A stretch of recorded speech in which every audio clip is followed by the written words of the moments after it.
Hello বন্ধুরা, কেমন আছো? আশা করি সবাই খুব ভালো আছো আর সবাই খুব ভালো থাকো, এটাই চাই। ওয়েদারটা একদম ভালো নেই, তোমরা সবাই খুব সাবধানে থেকো। যাদের ঘরে বাচ্চা আছে জল ঘাটতে দিও না। আমার বাচ্চাটা যখনই যায়, মাঝের ঘরে আমাদের বেসিন আছে, বেসিনের মধ্যে যে জল ঘেটে ঘেটে আজকে আমার বাচ্চাটা এত অসুস্থ হয়ে গেছে। এই দেখো, ওষুধ নিয়ে বসে রয়েছে। এই যে ভালো, এখন একটাই ওষুধ খাবো এখান থেকে, আর একটা প্যারাসিটামল খাবো। এখন খাবো না রাতে খাবো বুঝতে পারছি না, কিন্তু শরীরটা ভীষণ খারাপ লাগছে,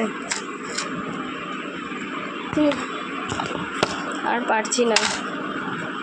ওষুধ খেতে খেতে অবস্থা খারাপ হয়ে গেছে, খারাপ হয়ে গেছে। তারপর আবার ছেলেটার শরীরটা এতটা খারাপ যে আজকে থেকে আবার ওর ম্যাম আসবে। আর এই প্রথম দিন আজকে ওর ম্যাম আসবে পড়াতে। ম্যামকে বলতেও পারছি না যে ছেলেটার শরীর ভালো না, কি বলবো। কালকে আসার কথা ছিল ম্যাম কালকে আমাকে বললো ম্যাম অসুস্থ। এখন আজকে যদি আবার আমি বলি আজকে আমার ছেলেটা অসুস্থ, তাহলে কেমন দেখা যায় বলো তো বন্ধুরা? ভালো লাগছে না, জানো তো। ওই মাথা না পুরো একদম হয়ে গেছে, মাথা এরকম সোজা করতে পারছি না, এতটা কষ্ট হচ্ছে।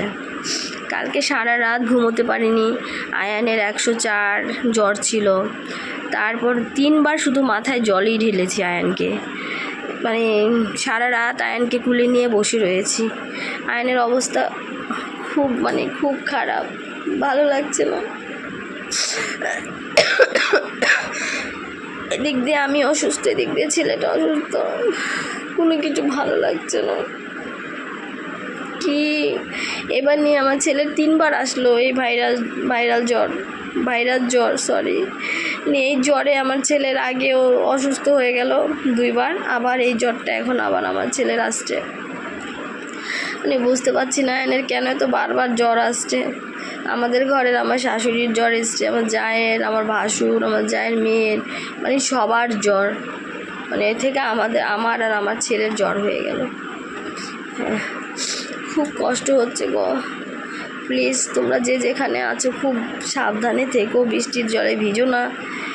পুরো বডিটাকে না পুরো একদম শেষ করে দিয়েছে এই জ্বরে, পুরো বডিটাকে পুরো নার্ভাস করে দিয়েছে। শরীরে এক ফোঁটা শক্তি পর্যন্ত পাচ্ছি না, এতটা শরীর খারাপ হয়ে গেছে। এই 8টা বাজে ম্যাম আসবে, আমার টেনশন হচ্ছে। আসছি দাঁড়া, ওই যে ঠায়ের কাছে গেছে, এখন মনে ডাকছে। ঠিক আছে বন্ধুরা, সবাই ভালো থেকো, খুব সাবধানে থেকো, টাটা।